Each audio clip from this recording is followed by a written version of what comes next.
ପୁରୀରେ ଛୋଟ ଏକ ଗାଁରେ ରବି ବୋଲି ଏକ ଗରିବ ଚାଷୀ ରହୁଥିଲା। ଏବେ ସେ ବାପା ମା ଏବଂ ଛୋଟ ଭଉଣୀ ସହ ରହୁଥିଲା। ସବୁଦିନ ସେ କଠିନ ପରିଶ୍ରମ କରୁଥିଲା ତାର ଚାଷ ଜମିରେ। ଏକ ବର୍ଷ ଭୟଙ୍କର ଖରା ହେଲା। ଚାଷ ନଷ୍ଟ ହୋଇଗଲା। ଘରରେ ଅନ୍ନର ଅଭାବ ହେଲା। ରବିର ମାର ଦେହ ହଠାତ୍ ଖରାପ ହୋଇଗଲା।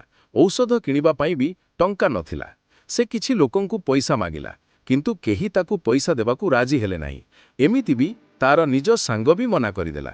କିଛି ଉପାୟ ନ ପାଇ ସେ ସେଦିନ ରାତିରେ ରବି ଜଗନ୍ନାଥଙ୍କୁ ମନେ ମନେ ଗୁହାରି କଲା ଆଉ କହିଲା, ପ୍ରଭୁ, ମୋତେ ଧନ ଦେବା ଦରକାର ନାହିଁ, ମୋର ମାଆକୁ ବଞ୍ଚାଇ ଦିଅ ଆଉ ଏହି ବିପଦରୁ ରକ୍ଷା କର।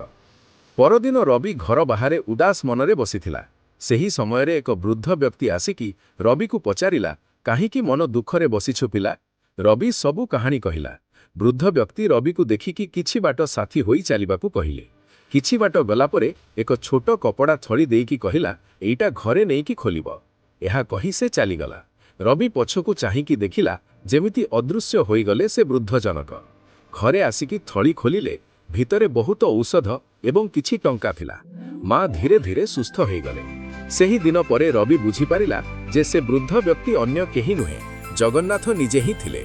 ରବିର ଆଖିରେ ଲୁହ ଆସିଲା, କିନ୍ତୁ ଏ ଲୁହ ଦୁଃଖର ନୁହେଁ, କୃତଜ୍ଞତାର ଥିଲା।